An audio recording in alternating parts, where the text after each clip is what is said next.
Good afternoon, everyone. Hello and welcome to the 2019 Sizzling Summer Series, sponsored by the UNMC College of Public Health, Office of Public Health Practice. We are grateful for our two partners on this series, the Midwestern Public Health Training Center and the Nebraska Association of Local Health Directors. My name is Katie Brander. I'm the Manager of Workforce Development and Leadership Programs in the Office of Public Health Practice, and I will be your host for this series. This summer series is focused on the strategic skill set of persuasive communication. Over the months of June, July, and August, we will host the three-part series, offering one part twice each month. Today, we start at the beginning with part one, an introduction to persuasion and negotiation. This same webinar will be held a second time, June 24th at 3 p.m. Central Time, if you want to listen in again, or if you want to recommend it to a friend or colleague. Before I turn it over to our speaker, a few logistics. Our over 150 participants registered for today's call will be muted. We will have a few minutes at the end of the call for questions and answers. Please use the Q&A function found at the bottom of your screen to submit your questions. If you experience technical difficulties throughout the call, please use the chat box feature for support. I will be monitoring both of those features throughout today's call. We are recording today's webinar, and the slides from today will be posted. If you are wanting to be able to take notes on today's call, you will find a link to a Google Drive document in the chat box that you can download. It is designed to help you follow along on the call today. Both the recordings and the slides will be made available after both webinars have occurred for the month. Check the UNMC College of Public Health's Office of Public Health Practice webpage after June 28th for materials. A link to the evaluation will follow this call. Evaluation data will be used to inform the content for the next call in the series, for quality improvement on the series overall, and for reporting purposes to our funders. We thank you in advance for your feedback and for checking your spam mail if you don't see it tomorrow. Our speaker for this series is Kwame Christian. Kwame is an attorney, a mediator, a professor at The Ohio State University, an author, a podcast host, an avid chess player, and, if you've seen his TED Talk, you know this, a lover of Cinnamon Toast Crunch. Kwame also loves the field of public health, having spent time working on health equity and implicit bias research with the Kirwan Institute in Ohio before starting the American Negotation Institute, where he conducts negotiation and conflict management workshops around the country. We are thrilled to have him leading us through this discussion and learning around persuasive communication. Kwame, thank you for sharing your knowledge and insights with us this summer. Over to you. Thank you for having me. It is great to be here. I see the name is the Sizzling Summer Series, but I don't know about Nebraska right now, but in Columbus, it is more like the Drizzling Summer Series, but we're still going to bring the heat as much as we can today. But I'm excited to be here. This is one of my favorite topics, negotiation and conflict resolution. And my goal here is to make this approachable and make it practical, because it doesn't make sense for me to give technical skills if you're not going to use it. So I want to approach this in a way that makes it more likely for you to actually use the skills. One thing that's really important about the way that I present is that I really enjoy questions. So I say I present better the more I'm interrupted. So we have a question and answer box that you can use to ask questions throughout the presentation. And of course, we will try our best to leave some time at the end for that's completely dedicated to questions, but we will pause throughout the presentation as questions come in, because I want to make sure that this is relevant for you. So if you have a question, make sure you ask the question, because most likely you are not the only person listening with that question. And it also gives you the opportunity to customize the presentation as we go through it. Also, there are going to be some times when I'm asking questions. These questions are not rhetorical, so I actually want your engagement. I want you to participate, and so that makes it more fun for both of us. All right, so question number one, what is negotiation? And so you can put your answers directly into the chat box in the in Zoom.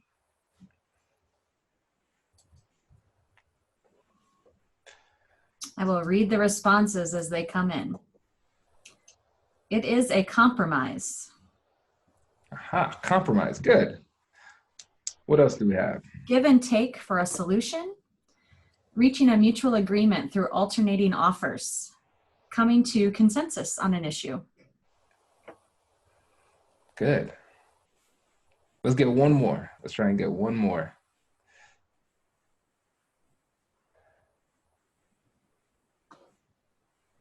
Another person says compromise. Nice. Good deal. Good deal. And then we have working together to get the answer or deal that I want, more beneficial to me than others. Nice. So we have an honest person in there. And so I like the juxtaposition of those answers, compromise versus me trying to get what I want.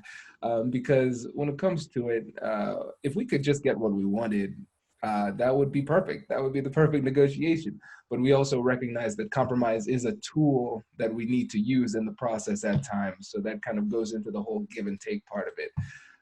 The definition that I like to use is really, really simple. And it is any conversation where somebody in the conversation wants something. So any conversation where somebody in the conversation wants something. And the reason that I use such a simple definition is because I want you to increase your level of negotiation awareness. And so when you think about it, when was the last time you negotiated? Let's get a few answers for that. When do you think the last time was that you negotiated? And maybe we could just say, how many of you negotiated in the last month or so? Anybody negotiated in the last month? Somebody said 10 minutes ago. Oh, good. The last 30 minutes. Absolutely, yes, they're saying. Good. Yes. Now we're getting it. We're getting it. And so I'm assuming there are going to be some people who come in and say, I negotiated with my kids this morning or my spouse, right? And so the thing is that the people with whom we negotiate the most are the people closest to us. So family members, most of all, friends, colleagues at work. It's going to be our teammates. And so a lot of times we think about negotiation as these big conversations that are really, really formalized with people on the other side or people in other organizations. But in reality, the majority of our negotiations are going to be these everyday type of conversations. And the reason why I want you to remember this, again, is because I want you to increase your negotiation awareness, and you will recognize that negotiations are all around you, and it'll be a signal for you to use the skills that we're about to teach.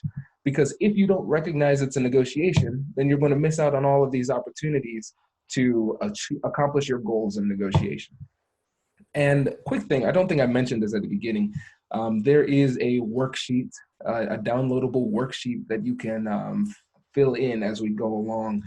Katie, did we send that out? Or did we send a link in the chat? It's in the, yep, there's a couple of different places in the chat box, and Hannah just put it in there again. So you can put it in the chat box. It's a Google Drive document. Yes, so make sure you download that if you're interested in taking notes, because you'll see it tracks perfectly with the presentation, so you can keep the materials in line.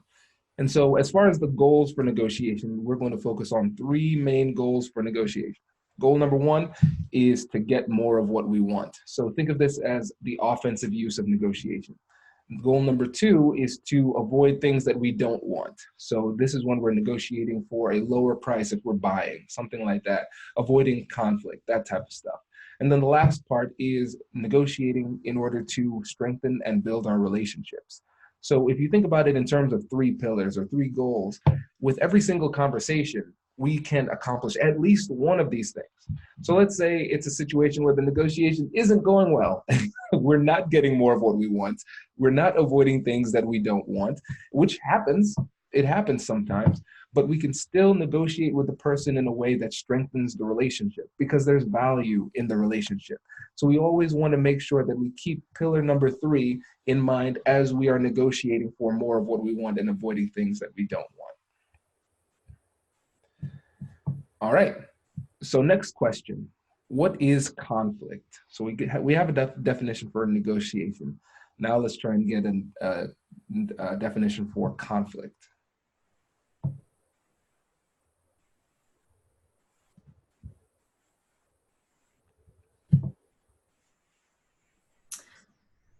Disagreement. Yes, good.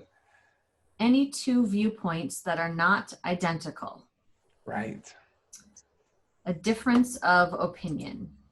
Very good. Yeah. So we're seeing their opposing sides. And I see the two more came in. What are those? This is good. I like this. Mismatch in needs or understanding. When your goals don't line up with your opponent, in quotes, opponent. Good. Or when two people have agendas that are not the same. Right. Yeah. So we're seeing that there's a difference of opinion, a difference of perspective. Goals aren't matching up. And sometimes they appear to be antagonistic. Again, you'll see I really like simple definitions. And essentially, a conflict is a negotiation with attitude. So think of it as a conversation where somebody in the conversation wants something. There's still a need for both sides, but there is an emotional element that makes it difficult, right? And so as with negotiation, it's more of a rational process a little bit, but with conflict, there's that emotional side that needs to be addressed.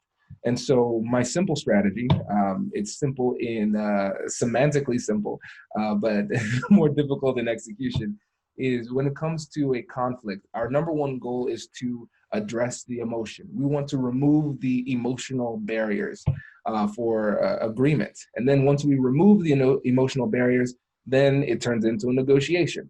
And negotiations are easier to handle. They're still challenging, of course, but they are easier to handle than an emotionally laden conflict. So keep those two definitions in mind as we go along. And so I want to introduce this concept of a negotiation continuum here. So we see in the slides, if you're able to see the slides, we have some dotted lines on the left, some dotted lines on the right, and they're separated by a larger line in the middle. So that large line in the middle will represent the actual negotiation that we have, the big, obvious conversation where we're negotiating with the other side. Both people recognize that something's actually happening here, right? But I want you to think a little bit more strategically about the interaction, because on the left side, before the big negotiation, there are conversations that we have with the specific person in front of us and people around them that we could use to put ourselves in better positions for the ultimate conversation. And then after the conversation's done, we need to be mindful that the negotiation isn't over yet. We still need to make sure that there's compliance after the fact. If we get a deal and the other person doesn't follow through, then what was the point, right? So think of it this way. We all have those friends where they text or call and we say to ourselves, oh boy, it's this dude. And I know they want something. I know that's why they're calling me. They want something, right? And so this is somebody who's playing relationship checkers. They're not being very strategic with their interactions.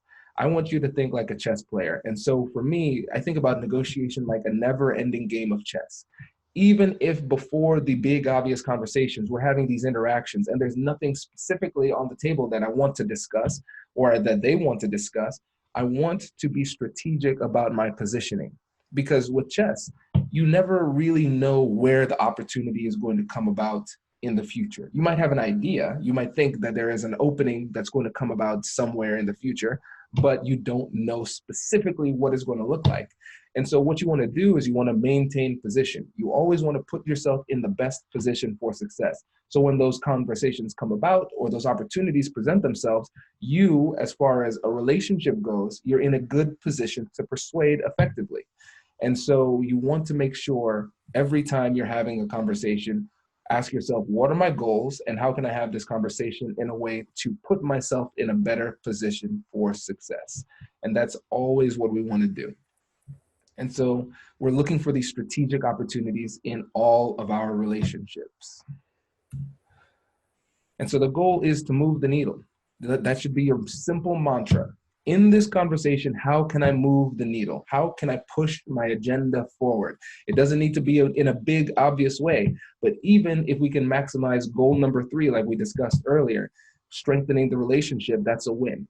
So again, think more broadly about negotiation, what it is and where it happens, and then you can think a bit more about how you can use these conversations strategically to get more of what you want. And before we get into the next section, I want to stop and ask Katie if we have any questions that came up. We do not. Okay, perfect. Good deal. So now we're going to move on to a little bit of a game. What is the difference? All right, so we're going to do 2 rounds of what's the difference. So what is the difference between negotiation and sales? Any ideas here? And as those ideas come in, I want to explain why I'm asking the question. Because when it comes to sales, a lot of times we think about a business context, right?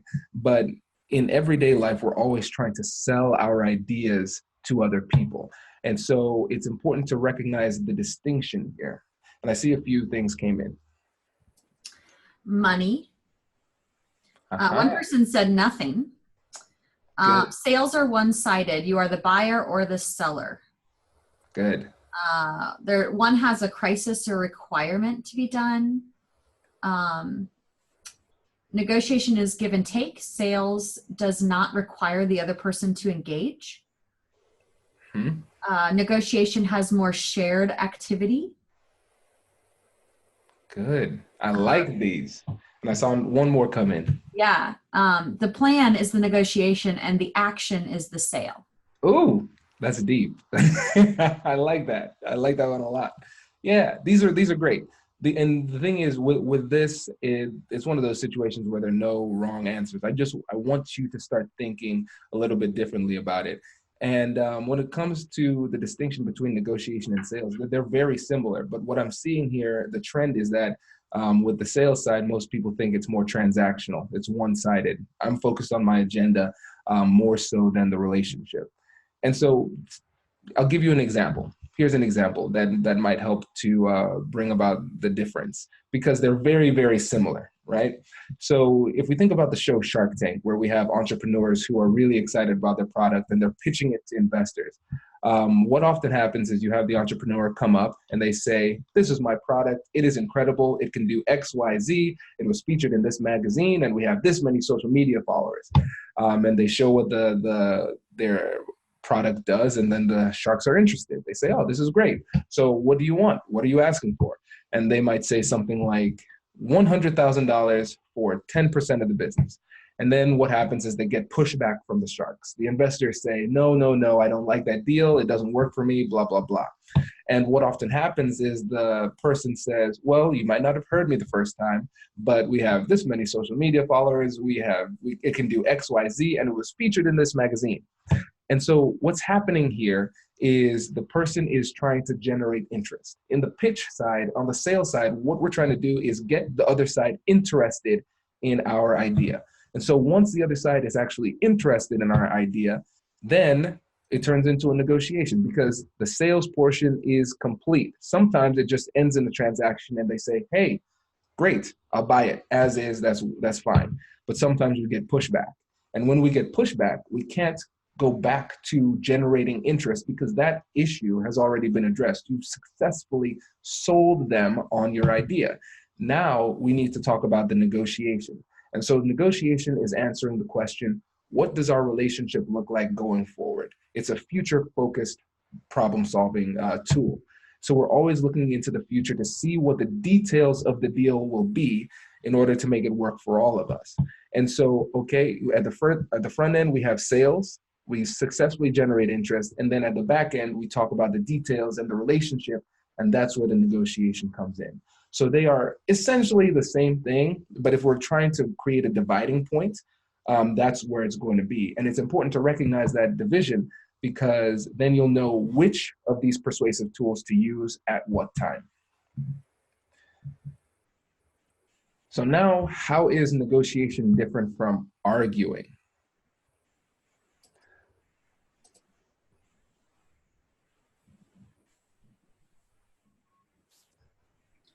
Arguing is emotional. Yes. Is less listening. Negotiation is more productive. Comments about the emotion involved. There's no reasoning. Negotiation is more strategic. Mm-hmm. Arguing is demanding my own way, is one-sided. Good. Let's get one more. Happens whether you're listening or not. Yes. This is great. It sounds like we have people who are familiar with argumentation. This is good. This is really good. And so going back to what I said about negotiation, think about it this way. Again, negotiation is future-focused problem solving. So with argumentation, what are we arguing about? Usually it's about something that's in the past or something that is currently happening, right? And so it's focused on the past. And so the goal of an argument is to be right. I am arguing with you to win. And so if you propose this interaction in a way that my winning necessitates your losing, then we're going to have problems, because who wants to lose? If that's my only outcome here, I lose in order for you to win. I'm not going to back down. And maybe, just maybe I'm just talking for myself, but I know there have been situations where I've been arguing with somebody for 5 minutes, 10 minutes, 30 minutes, and then they say something. And I realize, oh no, this person, they're right. They're actually right. And so what do? We can't, I've invested too much. I can't let you win. I'm not just going to let you win. This is about me beating you. So for me as a lawyer, I just use my lawyer wizardry to confuse you at that point, and I try to exit the conversation swiftly. But the reality is, when we have these conversations, there are things that we can do to make sure that we don't create this antagonistic relationship where the other person feels like they cannot concede to you. And so one simple tool that you can use is to focus on the grammatical tense during the conversation. So like I said, again, what we're doing in argumentation is we're looking at the past. In negotiation, we're looking at the future. So what I often do when I see things are starting to get a bit contested is I sacrifice the past in order to win the future. I say, okay, you have some good points. So what can we do to make sure this doesn't happen in the future? And so that allows them to feed their ego in a sense. It's like, okay, their ego was wrapped up in it. They needed a win to move on from this point. There, have the win. And now let's focus on the future. Now that they have let go of that point, now we can reorient the conversation to the future. And the thing is, I can't change the past. The past really doesn't do much for me. I want to make sure that the future looks good. And so we want to co-create the future with the other side. And negotiation gives us the opportunity to do that. And again, going back to the chess example, in chess, we have strategic sacrifices. Sometimes we give up a piece to advance our position. And that's what we're going to do when things start to devolve into an argument. We want to recognize what's important and what's not important, let the things that are not important go, and focus on the relationship in the future to make sure it works for everybody. And I think, Katie, I saw a couple questions come in. They were more responses to the difference between negotiation and argumentation. Oh, okay, perfect. Good deal. All right, let's move on. So 3 characteristics of great negotiators. Number 1, great negotiators are creative. So with creativity, what we're doing is we're thinking outside the box to come up with solutions that work for both parties. So we know what works for us. We know our needs and wants, but we also need to understand what's on the other side. And then we want to expand our view of what's valuable to try and find ways to solve their problems as well as we solve our own. And so one thing to keep in mind is it is the exchange of things of unequal value. That's the goal. So think about it. I want to give you things that I don't value very much, and you value very highly, and vice versa. Because if it doesn't cost me much, I'll give it to you if it helps you a lot. And so if you can find those creative bargaining chips, those are going to really be helpful as you try to create these deals. The next thing is that great negotiators are curious. And we're going to spend a little bit of time going deep into this one, because as you'll see in this presentation and in part 3, I am very big on curiosity. Very, very big on curiosity. And your most powerful persuasive tool is going to be your curiosity and your ability to ask questions. So when it comes to these questions, we're looking for open-ended questions. Who, what, where, when, and how.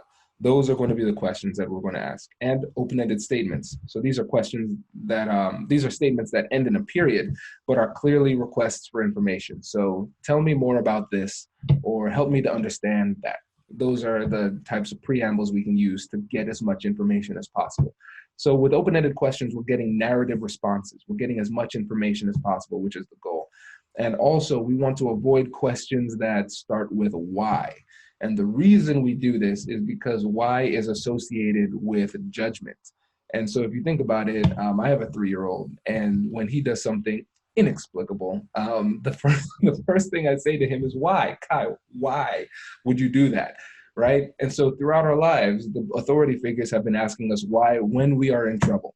So oftentimes, especially when it is a heated discussion, try to avoid questions that start with why, because it will trigger judgment in their mind. They'll think that you're judging them, even if you're not. So I'll give an example of a story for what type of information we want to focus on here. So think about a son and a daughter, and they're in the kitchen and they're arguing over the last orange. And so the son says, I want the orange, and the daughter says, I want the orange. So they go to the mother and say, hey, we want this, I want the orange, she wants the orange, what should we do? And so the mother, of course, cuts the orange in half. And so the daughter takes the orange, peels it, and uses the rind to make a cake. And the son takes the orange, peels it, throws away the rind, and then eats the fruit. And so what we realized there is if they would have stopped to figure out the reasoning behind what they wanted, they would have been able to get 100% of what they wanted. And so the classic negotiation term that we use here is interest versus position. So somebody's position might be, I want 100% of the orange. But our goal now is to figure out, well, why is it that they want that?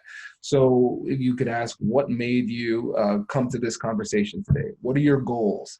Those type of things. We want to get behind the position so we can figure out what it is they really want and why they want it.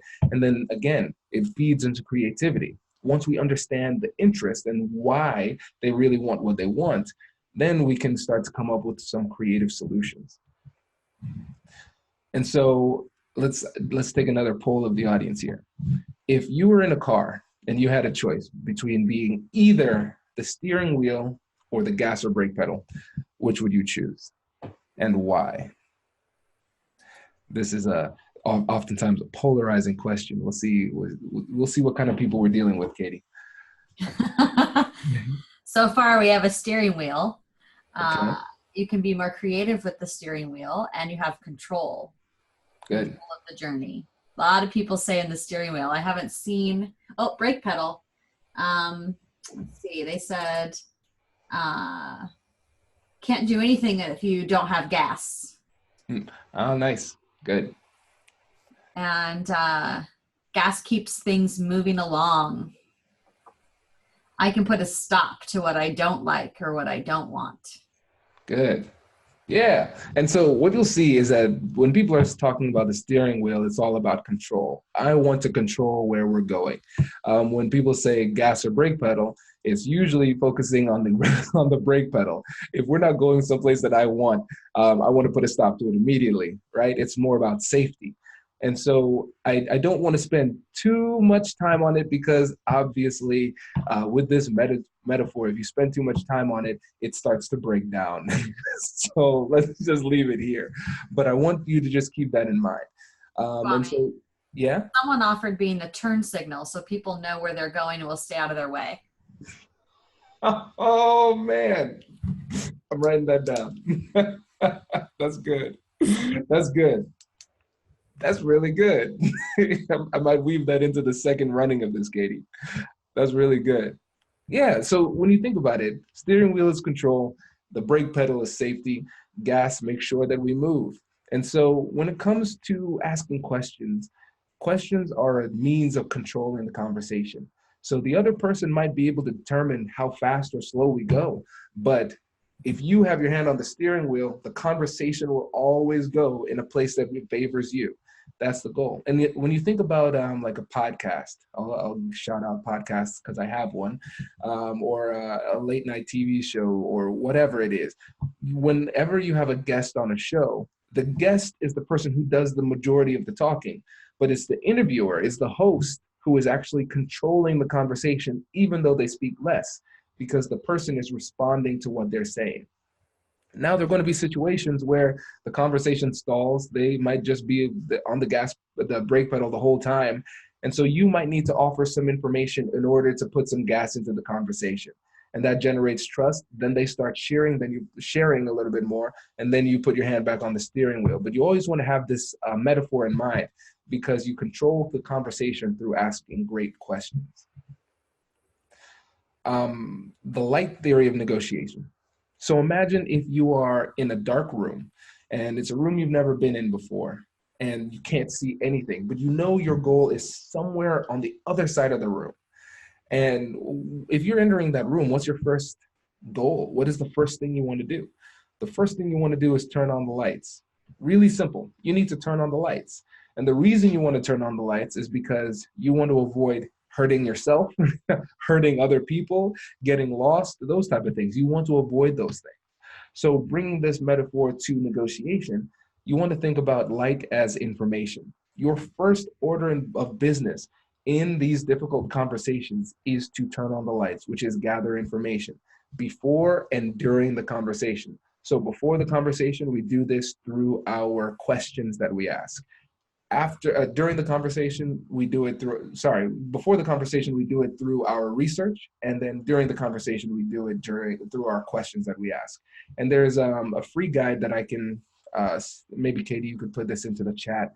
If you go to AmericanNegotiationInstitute.com/guide, you can download a free negotiation preparation guide. And it kind of walks you through some of the questions that you should be asking yourself in preparation for the negotiation, so you can gather information properly and create a strategy beforehand. So it'll help you to be more confident during the conversation. So keep that in mind. And oftentimes we run into these situations where during the conversation, we don't know what to say. Usually if you don't know what to say, it's a result of the fact that you don't have enough information. So the next thing you say should be a question so you could learn more. All right, funnel technique. So when it comes to asking the questions, there is a bit of a strategy that we can use, a simple strategy that you can use to keep in mind. So you ask the questions in the right order. So at the top of the funnel, we see that's very wide, right? And so in the beginning of these conversations, what we want to do is ask very broad questions. So as a mediator, sometimes I'm dealing with people who have been in litigation for years. And so I have a case file, a thick case file of all the motions and all the issues that have been brought up throughout the years. So I have a very thorough understanding of what's going on. And so even though I do have a thorough understanding of what's happening, the first question I ask is, how did we get here? Incredibly broad, incredibly broad. And the reason why I ask these questions very broadly at the beginning is because I want to give them a wide real estate to answer this question, because oftentimes there are some gems that aren't in the case file that they'll share with me at the beginning of the conversation. And those things are going to be the linchpin for the conversation. It shows me what is really at issue for them. So I never want to go in there assuming that I know what's happening. I want to pretend that I don't know so I can get the information from them in their words. And so that's really the difference between an assumption and a hypothesis. An assumption is a belief that we think is true. And so a hypothesis is a testable assumption. So it is a testable belief. We go in there thinking this might be true, but I'm going to ask questions to make sure that it is true. We want these to be hypotheses, not assumptions. And then you see with the funnel, it starts broad, but then it gets more and more narrow. So as we get a clear idea of what the person needs and wants and the issues that are critical in this conversation, then our questions become a lot more specific and a lot more precise. And if you do this the right way, you can lead the person down a path where they actually convince themselves. That's the goal. Because think back to argumentation. A lot of times it's an ego type of thing where it's me versus you. I want to win. I don't want you to win. And if you use the funnel technique and ask questions sequentially in the right way, then they feel as though they came to the conclusion themselves. And that is a change in behavior and a change in belief that they're more willing to accept because they can take ownership and they feel that they have a sense of autonomy over their decision-making process. And that's really what we want to get to. Another tool is called the Calibrated Question. And this was popularized by a man named Chris Voss, an FBI hostage negotiator and author of the book, Never Split the Difference, which is the most popular negotiation book on the market right now, which is tough for me to say as a person with a negotiation book on the market right now. But yeah, it's a brilliant book. And so what he says is when you get down to the end of the funnel, there are going to be times where the person is not persuaded. You get them there, but they're not changing their opinion. So then you're tempted to use just statements to tell them, right? But when you tell somebody something, it causes a little bit of resistance. So the tool that you use, the calibrated question, is you take the point that you want to make, and then you ask it in the form of an open-ended question, which leads them to your conclusion. So for instance, if somebody is asking you for a larger budget, a budget that your organization cannot sustain for this project, instead of saying, we don't have money, figure something else out, you could say, what impact do you think that would have on our limited budget? And so now it forces them to problem solve in a way that's favorable to you. And so that's a tool that you can use to be more persuasive. And if you're interested in more from Chris Voss, I had him as a guest on the podcast, and it was a good interview. So I can send that link out as well once this is done. If we are still struggling to get information that we need to make a decision, guessing is a shockingly powerful tool. And I want to make it clear that guessing is a condiment, not the main course, okay? So guessing too much is going to be really annoying. So you want to guess because it leads to two results most often. Number one, you might be right, and it's easier for them to confirm information than give it voluntarily.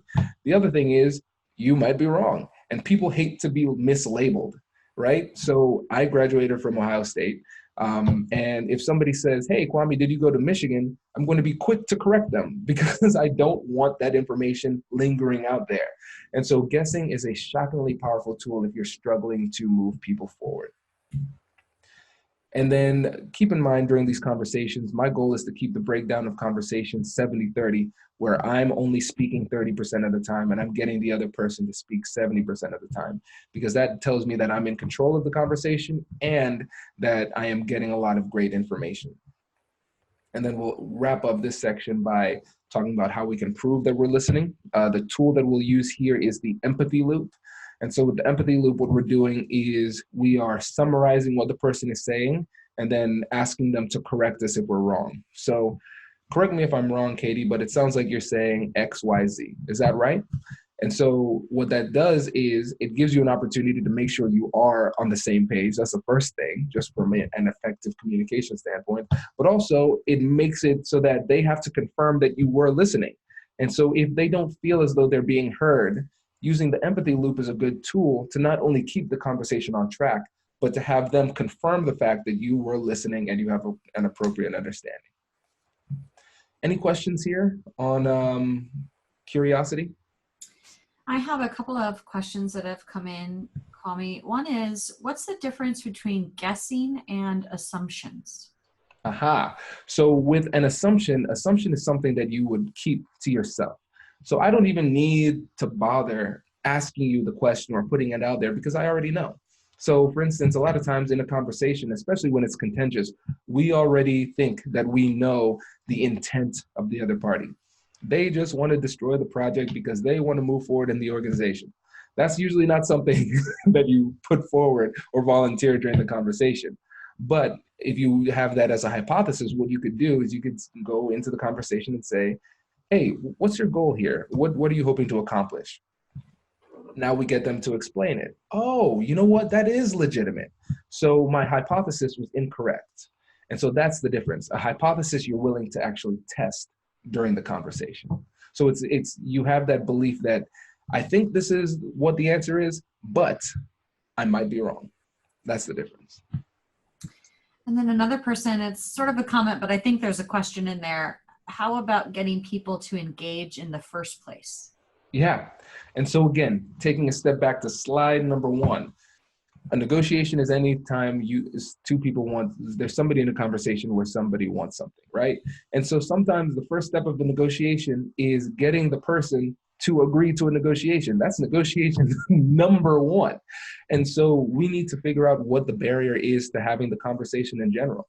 And so we need to use these exact same persuasive tools that we would use during the conversation, before the conversation, to persuade them to have the conversation. So again, in that situation, the number 1 thing is a lack of information. What is it that's preventing this person from even agreeing to have the conversation with me? And so if I can at least have a conversation where they're willing to share that, then they uncover those barriers, and I could use negotiation as the future-focused problem-solving tool to eliminate those barriers so we can then have the conversation that I really want to have. Good questions. Very cool. Okay, so number 3. To get to the third characteristics of great negotiator, I want to ask this question. Does anybody know what the con means in con man or con artist? Does anybody have an idea of what the CON means?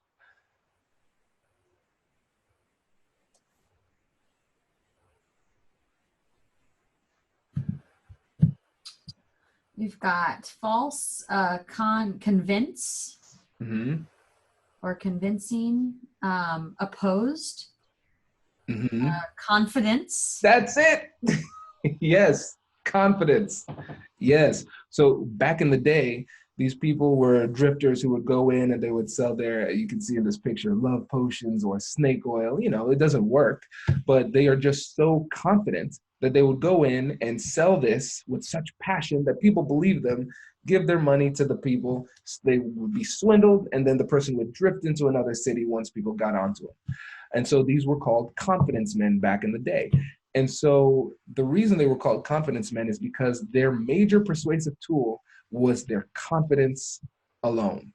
And so the thing is, let's say you take no practical tools from this presentation, you absorb none of the techniques or strategies, but you leave here with confidence. You will be more persuasive than you were at the beginning, because confidence by itself is persuasive, which is both disturbing and encouraging. So this begs the question, how do we get confidence? So what are some ideas with confidence? Actually, let's push through. Let's push through, because I want to make sure I leave time for questions at the end. I have a habit of not finishing presentations because I get too excited because of the content. So with confidence, there are a few ways that we can do it. The thing is, we need to recognize that what we're talking about here, persuasion, is a skill, not a talent. And so when I say that, a lot of times people say to themselves, oh, I'm not persuasive. That's just not who I am. And yes, some people might just have a natural charisma. And we'll get into this when it comes to personality-based persuasion in the psychology module. But it doesn't mean that you can't improve. It is a skill. And so if you've seen my TED Talk or read the book, Nobody Will Play With Me, you know, for me, I used to be a people pleaser. Having difficult conversations used to be incredibly difficult for me. But then when I got to school and learned a little bit more about these persuasive techniques, I had some mentors who helped me through it, I recognized that I could learn how to do this, and I could learn to do it at a very, very high level.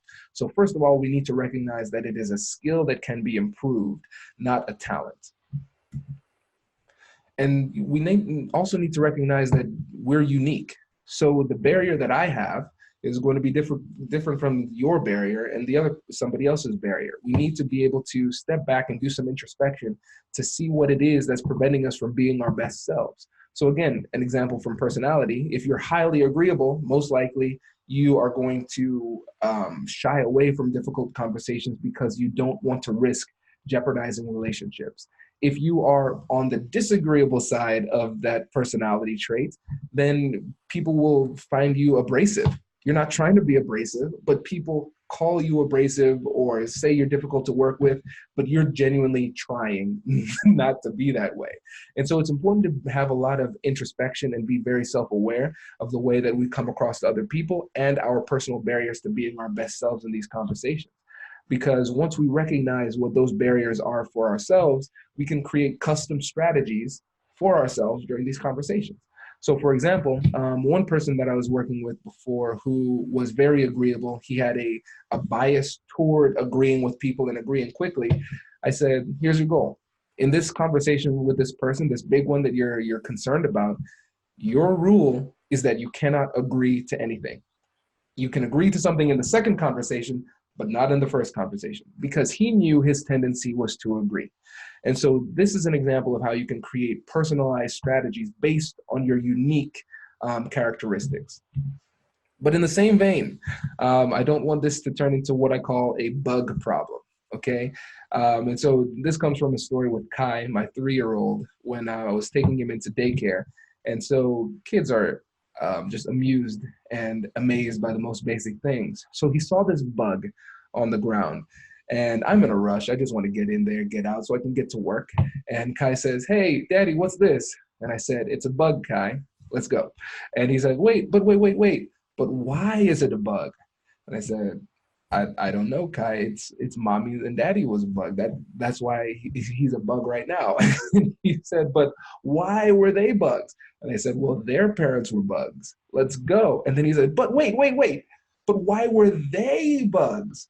And I said, "I don't know. I guess they just woke up one morning and said, 'Dang, I'm a bug. I don't know the answers to these questions, Kai.'" And so the reason I bring this up is because we could run into a bug problem where we dig deeper and deeper and deeper and deeper, and we're not finding anything. We're not going to find a big, obvious example of an interaction that we had in childhood. That was my thing when I thought back to it. I said, you know what? That experience on the playground really changed the way I interact with people. That's incredible. But sometimes we can't find that. But I want to make sure that you don't get too caught up in introspection to the point where you're not willing to take action. Because sometimes people say, "No, I'm not going to do anything. I'm not going to take action. I'm not going to have these difficult conversations until I figure out what it is that's so difficult for me." So again, at some point you need to take action. And this is an action-oriented approach. We need to practice. And every day that we have these difficult conversations, those are practice opportunities. So I want you to think about these everyday conversations differently, because every time we do this, we again put ourselves in a better position to get more of what we want, avoid things that we don't want, and strengthen relationships. But at the same time, even if we don't accomplish any of our goals, we're getting better. This is a skill. And so every day presents us with opportunities to practice. And the more practice we get, the more confident we'll be. Also, when it comes to mindset, book reference here is Mindset by Carol Dweck. Fantastic book. She talked about 2 different mindsets. You have a growth mindset and a fixed mindset. The people with a fixed mindset believe in talents. This is how I am. This is who I am. This is what I have. And if I don't have it, I'm not going to have it at all.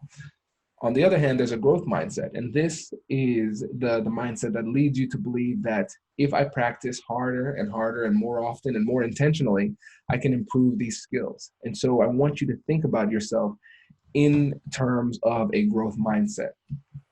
So think about your path. What has led you to this role in public health? Most likely, you have gone through a lot of education. You've come to this new position, and you've had to learn on the job. You had to learn about the community. You've had to learn about public health, all of these things. Throughout your life, you've demonstrated a high propensity to learn. And this is no different. This is just like any of those other skills that you've acquired, but it just takes a lot of action and practice, right?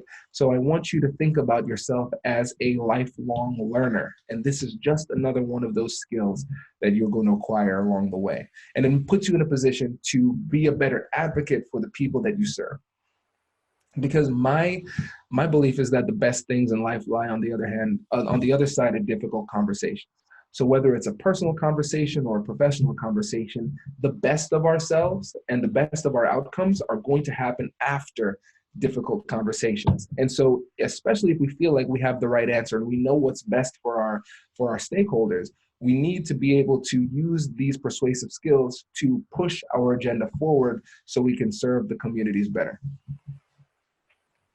Another thing that's important from a mindset perspective is to differentiate between conflict and combat. A lot of times we conflate these two during the conversation. So with conflict, obviously, we have the definition of a negotiation with attitude, but really the goal of conflict is to resolve issues between people, to bring us closer together.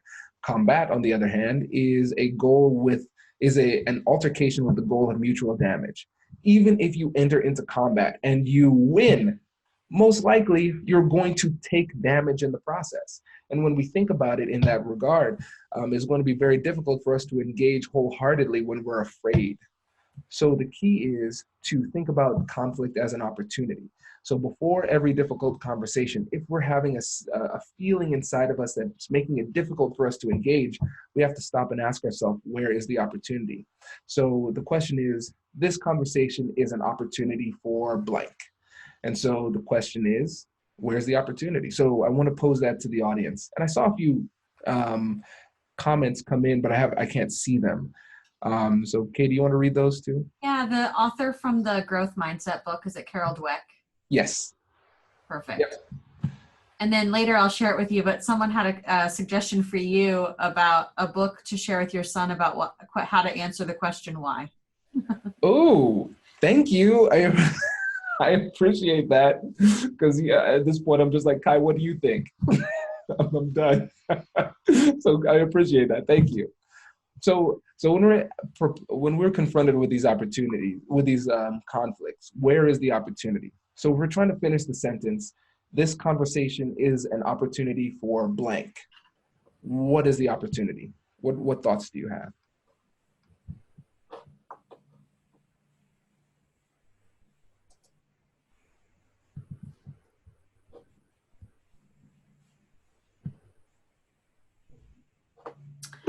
Our voice to be heard. Yep. Good. Worst case, you at least learn about the other party. Yes. And I think that's huge. Thinking about it as a learning opportunity is enormously important. And I saw a couple more. Learning something new, find common ground, learn about myself and the other person, build a new partnership. Yeah. Brilliant. Yeah. See, the thing is, we can always find opportunity in these conversations. We just need to think about it, think creatively about it beforehand. And the reason why it's so important to do this is because just as animals in general, whenever we are confronted with a new situation, we're asking ourselves, will I approach this, or will I avoid it? Approach, avoid. That is always the dichotomy. And so if we see this, if we see this as a threat, we're going to be oriented towards avoiding. And so that means we are going to either avoid the conversation completely, or if we find ourselves in the conversation, we're not going to engage in the conversation wholeheartedly. And that's problematic because, again, going back to confidence alone is persuasive. And if you're avoiding while in a conversation, you're not your best self. So we want to change the way that we see it, change that orientation towards approaching it. Because if we're avoiding these difficult conversations, really, we are taking a back seat to our lives, to the most critical parts of our lives. And a lot of times I think people use what I call a hope-based strategy for negotiation and conflict management, where they say, well, I see this problem. I hope it goes away. That's it. I hope it goes away. And that's not what we want to do. We want to be a lot more proactive and move toward these conversations so we can make a change. All right. There we go. And we have 5 minutes for questions. So you can use the Q&A function to submit any questions that you have for Kwame over the material today.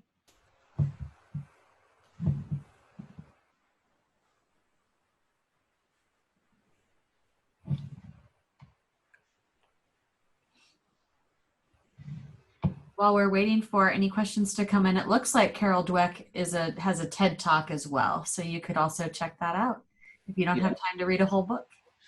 Yeah, and the book is long. So the book, it's not so much long, it's dense. So definitely check out the TED Talk first. Okay, here we go. How do you prevent negotiation from devolving into conflict? Great questions.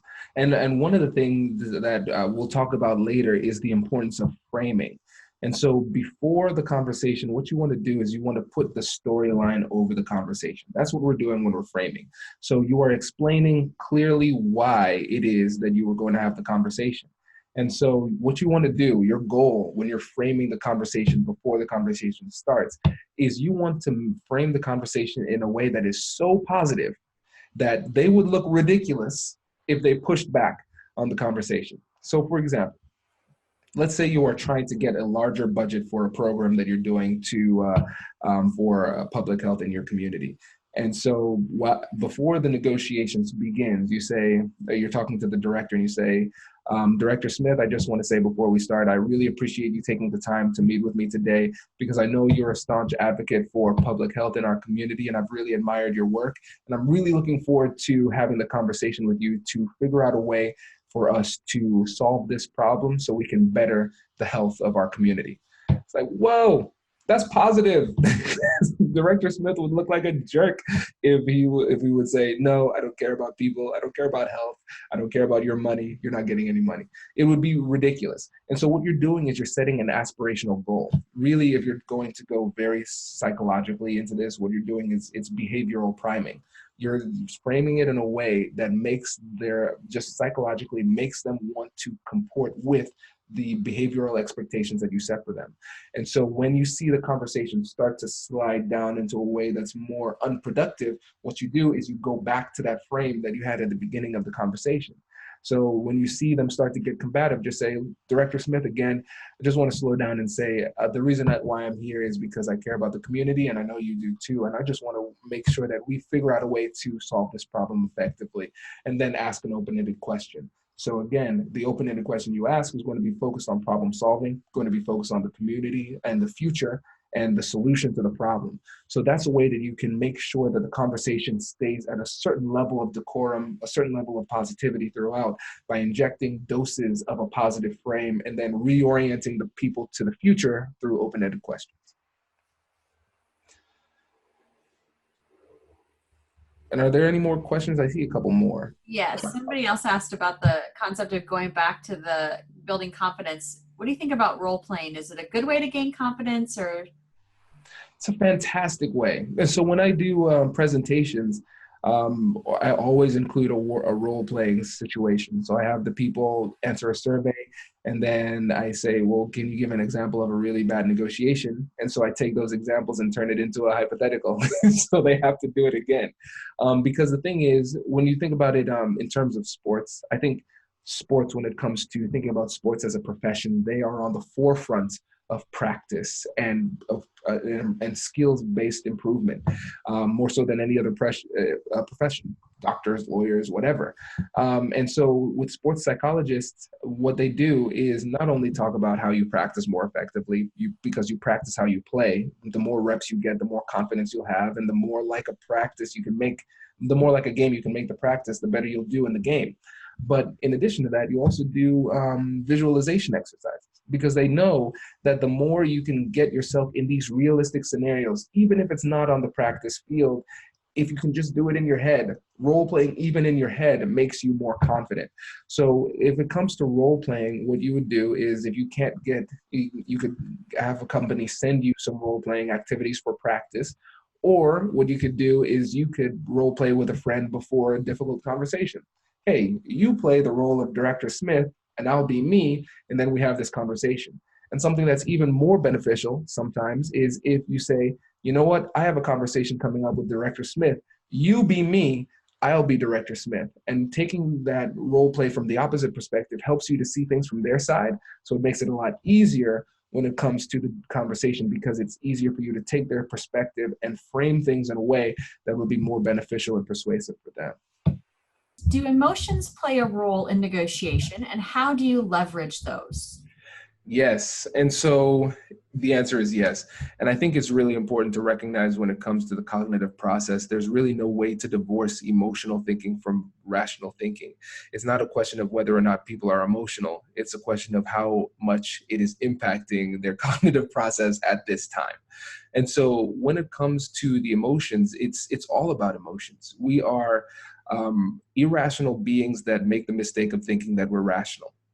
And so when it comes to the persuasive process, we need to have a very clear understanding, not only of the emotions on the other side, but also our own emotions. Because when it comes to the creation of a persuasive strategy, our perception of everything is going to be colored by the emotions that we have.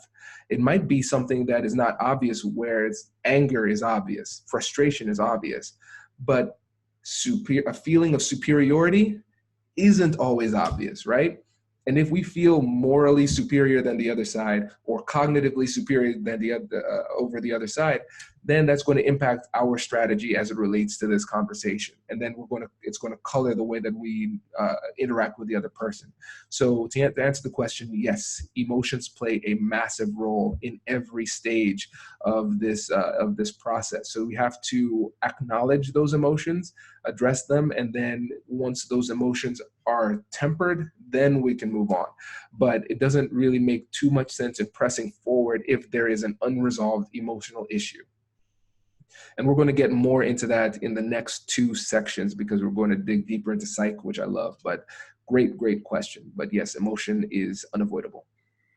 So we have a question here about defensiveness, but I think we're going to get to that on the next call too, right? As part of that psychology piece. Yes. One, in our last minute here, you said you had a pleaser style.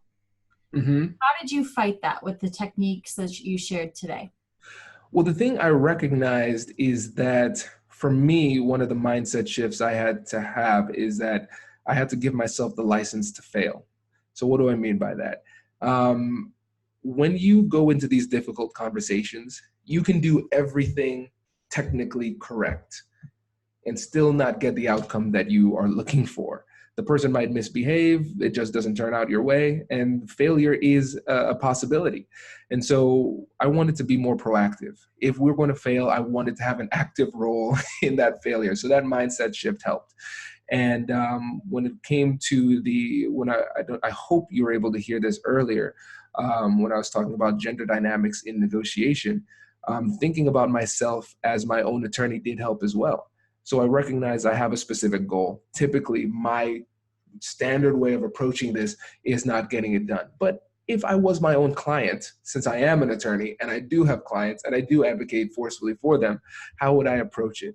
And so thinking about myself in those ways really helped. But really, it came down, the biggest thing was confidence, just getting more repetitions with this new mentality, actually taking it and putting it into action and getting more and more of these difficult conversations made me more confident. And I think for me, I always had an academic understanding of the theories, but I didn't put them into action myself until I had the confidence. So confidence is that one root thing that takes all of this and puts it into action. Kwame, I'm going to ask this last question. It's public health related, and then there's a couple more that maybe we can figure out how to respond to them separately. Sure. So the last one that we'll ask live here is, how do we apply these skills to public health policy, where our position is based in scientific evidence and the policymakers is based in emotion, like anti-vaccination fear? Oh, goody. This is great. So I'm really glad that you said that,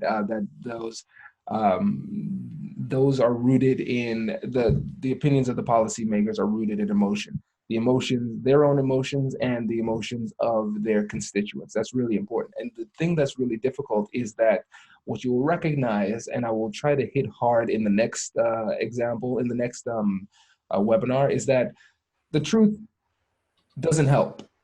Okay? Facts don't matter. And so they matter a little bit. But the thing is, in the information age, I think we've gotten a little bit persuasively lazy, because it's like we have this research, we can easily find the right answer. And we think that as long as we bring the people the right answer, then they'll change their perspective. And then when it doesn't work, then we're frustrated. So what's important is to recognize that there are going to be two different types of persuasion. If you are dealing with somebody in a public forum, so let's say the persuasive process takes us to a public debate where it's televised and they have their constituents in front of them, it's going to be very difficult to persuade, because they won't want to step down because they're performing for their constituents. When it comes to persuasion on an issue that's so deeply rooted in the amygdala, the id, deep down in the brain, what you need to do is you need to have a one-on-one conversation. Because it would be devastating for them politically to what would look like flip-flopping publicly in front of other people. So you need to find a way to get the politician isolated from the people who are in their ear about the vaccinations. That's the first thing.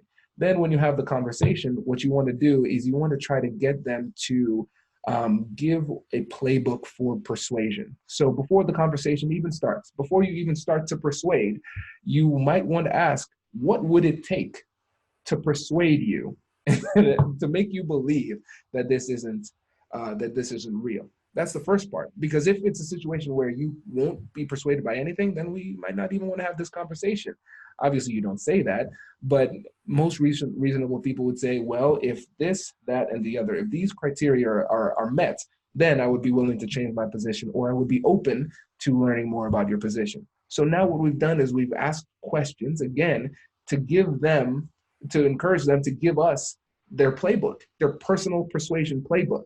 And now we can create a personalized persuasive strategy. But that type of conversation needs to happen one-on-one, because given our current political climate, people are not going to be willing to change their position publicly. Hope that helped. Thank you, Kwame. I think some of these other questions you'll be answering in future calls as well, as I look over the content. We appreciate your time today. Kwame, thank you so much for joining us. Looking forward to the next two components of the series, next two parts in the series. To everyone who is a participant in the call today, as a reminder, an evaluation will follow the call, and we appreciate your feedback in advance. You want to hear more? You have 2 more opportunities this summer.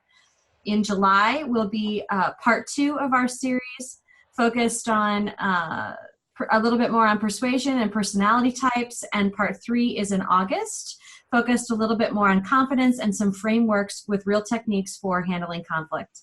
We are excited to welcome you back to those 2 calls later in the summer.